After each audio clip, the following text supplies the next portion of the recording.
मैं चल रहा था तो आपने मुझे टोका, राणा यशवंत जी ने कहा हाँ, तो बोले कि मैं आपको जानता हूँ, मैं बिहार से हूँ। तो आपका नाम क्या हुआ? राम बाबू कुमार।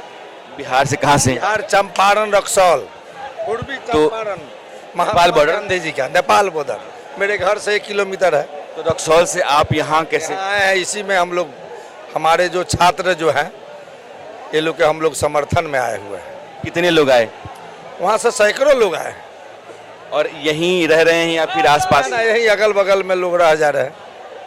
तो रक्सौल से सैकड़ों लोगों को लेकर के आप आए यहाँ? सैकड़ों लोगों के साथ हम लोग आए हैं और शांतिपूर्ण से हम लोग। तो इन सभी लोगों के ठहरने, खाने पीने का इंतजाम सब यही में, कोई ला के दे रहा है, कोई पानी दे रहा है, कोई खाना दे रहा है, सब। तो आप सब लोग यहाँ कब तक रुकेंगे? जब तक इसका डिसीजन नहीं हो जाए, जब तक वो इस्तीफा नहीं दे दे धर्मेंद्र प्रधान। आप भी रक्सौल से ना? हम भी मोतिहारी से, गांधी कर्मभूमि से मोतिहारी से आए हैं हम भी। आपका नाम क्या हुआ? मेरा नाम शशि हुआ। आप क्यों आए? मैं बच्चों के समर्थन में आया हूं, क्योंकि हमारे बच्चे बच्चियां भी, तो बच्चे तो आ ही रहे हैं। बच्चे आ रहे हैं तो हम भी, तो हमारा भी तो दायित्व बनता है कि बच्चे किस रास्ते पर जा रहे हैं, शांतिपूर्ण हो रहा है कि नहीं हो रहा है, इसको हम लोग भी तो दायित्व बनता है। तो यहाँ व्यवस्था देखने के लिए आप व्यवस्था देखने के लिए, बच्चों को कोई दिक्कत नहीं हो उन लोगों के साथ, हम लोग यहाँ के बहुत बच्चे आए हैं, उन लोगों के साथ हम लोग भी आए तो हैं। आप मोतिहारी से आए, कॉकरोच जनता पार्टी यहाँ है, तो यहाँ की व्यवस्था में आपकी भूमिका क्या, कैसे हाथ बटाते हैं? मेरी भूमिका यही है कि यहाँ लोगों को व्यवस्था जो भी हो रहा है हम लोग देख रहे हैं। जैसे पुलिस की बर्बरता है, उसके बाद हम लोग वहाँ से चले। जिस ढंग से पुलिस यहाँ की मोदी की शासन ने जिस ढंग से बच्चे के ऊपर अंधाधुंध लाठी मारा और खपचारा लगाकर, कांटी लगाकर लोगों को अटैक किया, उसमें सिर्फ पुलिस ही नहीं थे, इसमें भाजपा के गुंडे और आरएसएस के गुंडे थे जिन लोगों ने अटैक किया। क्या बात है? तो कितने लोग आप लोग रक्सौल मोतिहारी से आए? बच्चे बहुत आए हैं, हम लोग भी आए हैं, बच्चे बहुत हमारे यहाँ के आए हैं। 500 लोग चंपारण से हैं यहाँ। में लोग आए। मान लीजिए आपके घर के बच्चे, मेरे घर के बच्चे अगर रूठ जाए तो उसको मनाया जाता है कि नहीं, कि उसको मार पीट के उसको फांसी चढ़ा दिया जाता है।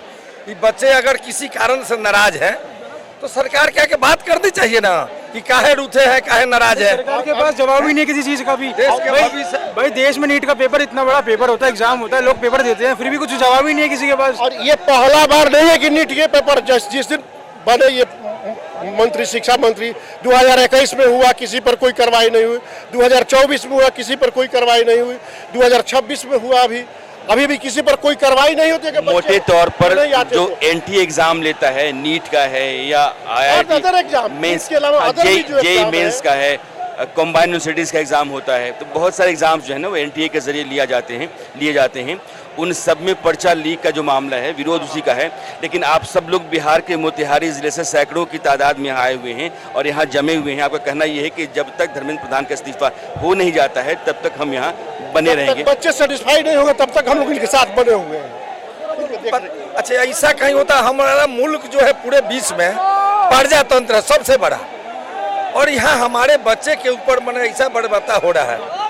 मान लीजिए कि साल भर जो बच्चा एग्जाम देने के लिए तैयारी किया, एग्जाम दे दिया, उसका पेपर लीक हो गया, उसके बाद अगर हमारा हैसियत नहीं है तो क्या करेगा बच्चे? 20 बच्चों की जान जा सकती है, उसके लिए गद्दी इतनी ज़्यादा जरूरी है कि वो गद्दी नहीं छोड़ सकता।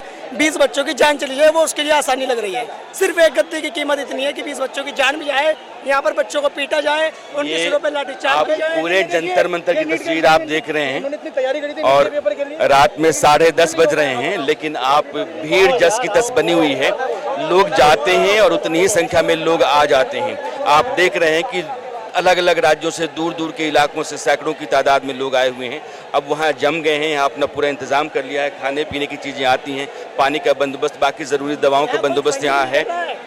मैं ये बोलना चाहूँगा कि जैसे मेरा सिंपल सा मानना यह है कि यहाँ पे जैसे युवाओं को नेता बनाया जाए, ऐसे बुड्ढों को नेता बना के कोई फायदा नहीं है, क्योंकि इनमें दिमाग नहीं है। अनपढ़ लोगों को बना रखा है नेता, फायदा क्या है इनका? बिल्कुल दिमाग खराब कर दिया इन्होंने।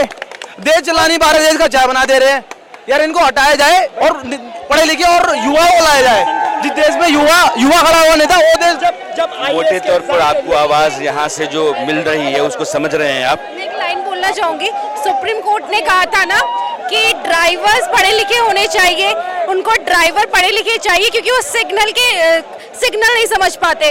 क्या हमारे नेता पढ़े लिखे नहीं होने चाहिए? क्या नेता बनने के लिए कोई एग्जाम नहीं देना चाहिए? ऐसे ही किसी को नेता बना दोगे तो यही हर बार सड़कों पे उतरना पड़ेगा हमें। जंतर मंतर से रात के 10 से लेकर के पौने 11 के बीच जो तस्वीरें हमने देखी हैं और जिन लोगों से बात की है वो हमने आपके सामने रखी है। और चलते चलते मैं ये जरूर कहूँगा कि अगर आपने मेरे चैनल को सब्सक्राइब नहीं किया है तो कीजिए ज़रूर। वीडियोज़ अगर पसंद आते हैं तो लाइक कीजिए, शेयर कीजिए और अपनी राय कमेंट बॉक्स में दर्ज किया कीजिए।